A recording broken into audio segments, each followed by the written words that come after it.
gente, tudo bem? Eu tô aqui com o Matheus, medicina da USP. Eu tô aqui trazendo pra fazer umas perguntinhas pra você, galera. Eu falo desse jeito, rápido assim? Você fala meio rápido.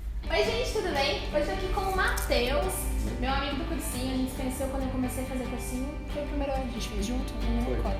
Foi o primeiro ano de cursinho, eu fiz junto com o Marco. E ele faz medicina na USP. Tô um pouco conseguindo essa entrevista aqui. Então a gente tem várias perguntas. Vocês mandaram várias perguntas pelo Snap, pelo Face e também pelo Insta. Tá preparado, Mar? Vamos ver. Vamos ver? Então vamos lá. Acho que a primeira pergunta que eu queria fazer pra você, e acho que é o que a galera mais assim se interessa, é como que era o Matheus no ensino médio? Era o cara nerd, o que não falava com ninguém, que só estudava, era o que curtia bastante e ia bem nas notas? Como que era isso? Como foi o seu ensino médio? Então, no ensino médio não era nada, não era os tops da sala, não era aqueles nerds que tipo, fechavam todas as provas, tiravam sempre 10. Eu ficava na média, pra falar a verdade. Eu gostava de fazer outras coisas além da escola e eu não gostava de me estressar demais, sabe, com questão de nota. Eu não gostava de me exaurir estudando pra tirar só pra tirar 10 na prova. Eu gostava de fazer outras atividades, gostava de me dedicar a outras coisas. Nunca fui os melhores da sala, mas também nunca fui os piores, né? Eu não vaziava muito, não abandonava os estudos.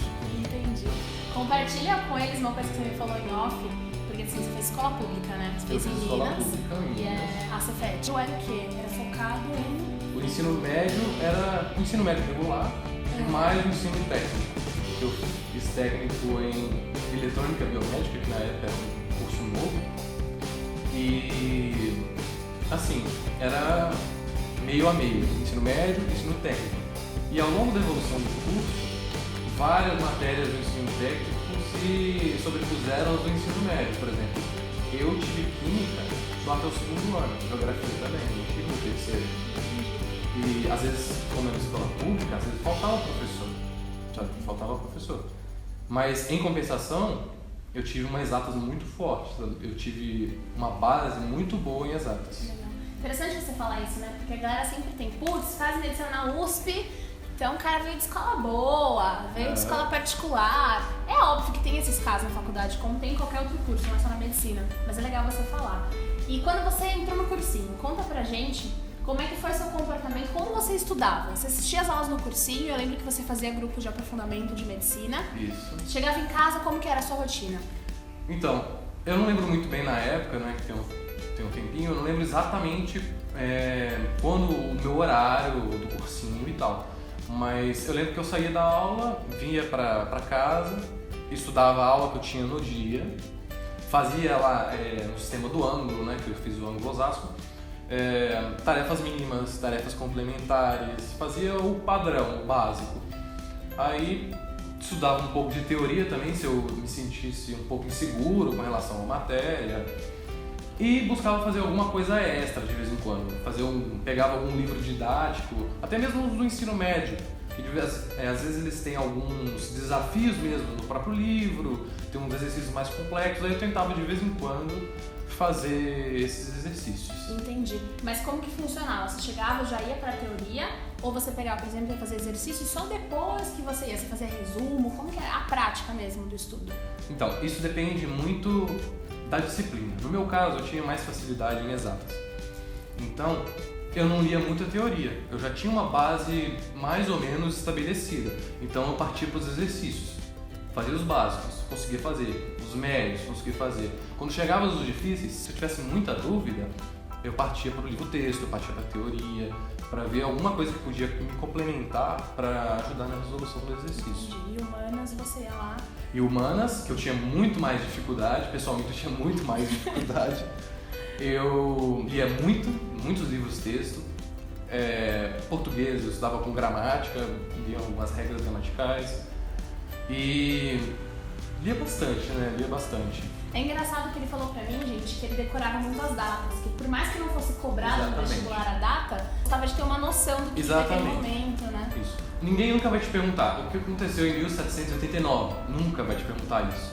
Mas eu gostava, no meu caso, eu li um texto, via lá uma data, alguma coisa, e ele chega a comentar 1789. Aí, putz, eu já sei tá naquele contexto, Revolução Francesa. Eu gosto para me situar naquele contexto, entende?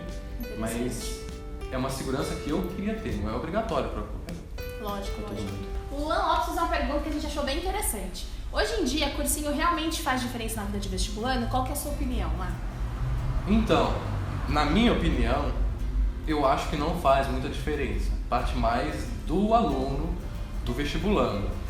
Porque eu vou citar uns aqui, por exemplo. No meu caso, eu fiz ângulo, aí depois poliedro, tem objetivo, etapa. Todos esses cursinhos, na minha opinião, eles são muito bons, tem muitos professores, tem um material bom. E pelo que eu vejo na minha sala lá na medicina, é muito heterogêneo, não é gente só do ângulo, não é gente só do poliedro, não é gente só do etapa, tem gente de outros cursinhos também. Então depende mais do aluno do vestibulando, se ele busca melhorar o desempenho dele, se ele busca atividades extras para fazer, exercícios extras, e o quanto ele se empenha, sabe?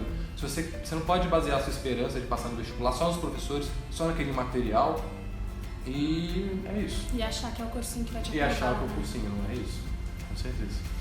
A Vitória Rota disse assim, tem namorada? Brincadeiras à parte, como que você fazia para combater o desânimo, que é inevitável às vezes? É engraçado que a gente estava conversando sobre isso e às vezes bate um desânimo até na faculdade, né? E como é que você faz? Como você fazia e como que você tem feito hoje em dia para combater o desânimo? Bom, em primeiro lugar eu tenho namorada, né?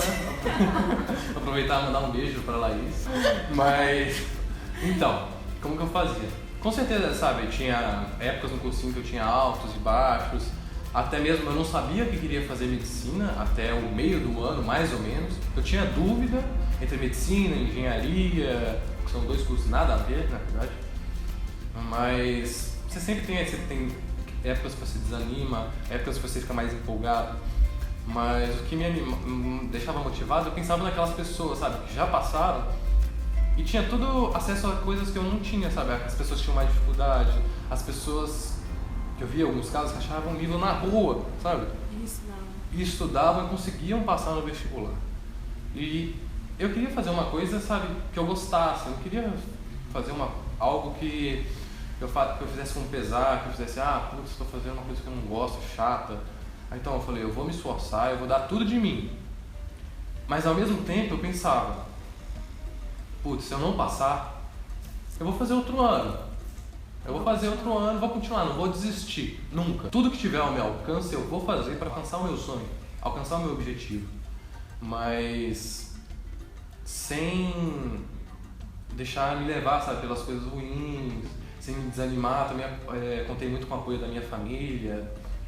Inclusive, gente, se vocês gostarem bastante desse vídeo e derem muitos likes aí, o Matheus vai topar fazer um hangout com a gente. E aí a gente faz um ao vivo, aí vocês podem mandar várias perguntas e ele vai respondendo tudo pra vocês em tempo real. Acho que vai ser bem bacana. Sim. E outra coisa também, muitas pessoas veem em jornais e notícias, a garota passa em 12 vestibulares de medicina estudando 28 horas por dia, sabe? Aquela coisa impossível. Tipo, ela estuda muito pelo dia, 14, 15 horas, ela pode estudar, mas isso não tem como você manter um ritmo contínuo durante o ano todo dessa forma sem prejudicar o seu desempenho, sabe? Não tem como. Você tem que manter um ritmo balanceado. Ela pode ter estudado 14, 15 horas? Pode, mas de uma forma mais direcionada e no final do curso, quando estava chegando próximo das provas. E às vezes a pessoa também, uma coisa que é uma curiosidade, é minha opinião já, conta tudo, né? E realmente, se você for contar o tempo que você passa no cursinho, mais o tempo que você estuda em casa, você estuda o quê? Com certeza. Você estuda 18 horas por dia. A mãe de Dantas perguntou assim, o que ele fazia com as matérias que mais tinha dificuldade? Certo, então, eu, como disse, eu tinha muita dificuldade em humanas, muita mesmo. E exatas eu já tinha uma base um pouco mais sólida, né? Então, eu aproveitava que tinha essa base em exatas, eu dava uma acelerada nos exercícios. Muitas vezes eu não fazia as tarefas básicas do ângulo, eu já partia para as tarefas complementares, as mais difíceis. E se eu não conseguisse resolver, aí sim eu voltava para as médias, para as mais básicas e resolvia. Mas era mais difícil isso acontecer, só com os exercícios mais trabalhosos. Mas em humanas, em compensação, eu tinha muita dificuldade. Aí eu li bastante, eu fiz muitos exercícios. Eu até estudei, sabe, peguei uma gramática, que minha mãe é professora de português, né? E eu peguei uma gramática dela e fui dando uma lida. Claro que é impossível ler tudo também, tá? Mas em relação à dificuldade, você não pode abandonar as suas dificuldades. Não pode abandonar. Você também não pode fazer só o que você gosta. Eu gostava de exatas? Gostava. Gostava de biológicas? Gostava. Só que assim que eu tinha segurança, que eu conseguia resolver os exercícios mais complexos, eu terminava ali, acabava os exercícios mais difíceis, às vezes nem fazia os básicos, e já mudava para as matérias que eu tinha mais dificuldade. E essas que eu tinha dificuldade eu fazia todos, desde o mais básico até o mais difícil. Se eu tinha dúvida, eu levava nos plantões, principalmente redação. Eu era horrível, era um lixo em redação. Aí, ao longo do ano, eu fui trabalhando isso, sabe? Eu odiava redação, pra falar a verdade também. Mas eu tive que lidar com isso, eu tive que me entender. E como que foi sua redação na prova da FUVEST? Então, no cursinho, eu tirava 3 na redação. Aí eu fui evoluindo lentamente. Na FUVEST, tirei 7. 7. A média da redação em medicina na FUVEST é bem melhor que essa. Eu acho que gira em torno disso, um pouco menos. Não é, mas tem pessoal que tira 10 em redação, mas não é uma regra. Não é a maioria. Não é a maioria. E além disso, você tem que buscar atividades extras naquilo que você tem dificuldade. Fazer muitas provas, exercícios complementares. E o que eu acho mais importante, na minha opinião, decidir qual prova você quer, qual faculdade. Não focar tipo, em tudo. Assim. Não ser muito genérico, sabe? No meu caso, eu queria USP, em primeiro lugar. Mas não só USP, mas eu queria USP. Aí eu peguei várias provas, se eu não me engano, desde 1998, se eu não me engano. E fui fazendo todas as provas. Eu chegava em casa, isso mais pro final, claro. Eu chegava em casa, imprimia a prova, aí sentava para resolver, como se fosse no dia. 4 ou 5 horas? 4 ou 5 horas de prova, fazendo direto, sem parar. Como se fosse preparando para o dia mesmo. Terminava, olhava no gabarito na internet, via quantas eu acertava. Aí, claro que muitos exercícios você já viu no cursinho, mas o que vale é a experiência, você treinar para a prova. E pra finalizar, se você puder deixar uma mensagem pra galera que tá assistindo, que quer muito cursar medicina, tem muita gente, eu sei, que quer de fato a medicina na USP, qual que é a mensagem que você deixa pra esse pessoal? Então, galera, o mais importante não importa se para você passar a média em medicina são 5 anos, ou outro curso, são 5 anos de cursinho, 4 anos de cursinho, 3, o terrorismo que eles fazem no cursinho todo, que eu sei que às vezes é meio grande, né? Mas o mais importante é você que faz a sua própria média. Você que, se você se esforçar, se você fizer tudo que está ali ao seu alcance, se esforçar ao seu limite, você consegue chegar no seu objetivo, você faz a sua própria média. E outra coisa que eu gosto de lembrar também, todo mundo é diferente. O meu tempo é diferente do tempo da Carol, é diferente do seu tempo, que eu fiz em 1 ano, só que pra você faz em menos tempo do que eu, você faz em mais tempo do que eu, varia muito de pessoa para pessoa. E não é agora no cursinho que você vai mudar de uma hora para outra isso. É tudo fruto de uma trajetória que você vem caminhando. E claro que também não está tudo perdido se você deixou um pouco de lado o ensino médio, se você fez com um pouco menos de empenho. Não tem nada, não quero dizer isso, mas cada um tem o seu próprio tempo. Má, obrigada de verdade por ter concedido a entrevista. Eu espero muito que o pessoal colabore, dê vários joinhas nesse vídeo aí. Se ainda não é inscrito, vai se inscrever no canal para poder acompanhar o hangout que a gente vai fazer. Eu acho que vai ser bem bacana, porque a gente viu que tem bastante pergunta, até agora tem gente mandando ainda, mas vocês sabem que o tempo é curto. Para o vídeo não ficar muito extenso, a gente seleciona algumas que a gente acha que é mais interessante. Mas é lógico, o hangout a gente conseguiu fazer de 1 hora, 1h30, dá pra responder bastante coisa. Então a gente fica por aqui. Um beijo enorme pra vocês. Obrigado. E até o próximo vídeo. Tchau, tchau. Gente, a gente esqueceu de falar isso no vídeo, mas eu vou deixar aqui na descrição as redes sociais do Má, vou deixar também o Facebook. Isso. E aí, se vocês tiverem alguma dúvida, é só entrar lá. Me manda um inbox, aí eu vou tentar responder a dúvidas do pessoal conforme eles forem mandando. Tá bom? Então é Beleza? isso, gente. Beijo. Valeu. Me sigam no Snapchat, Instagram, Facebook, Twitter. Tem Twitter. Funciona.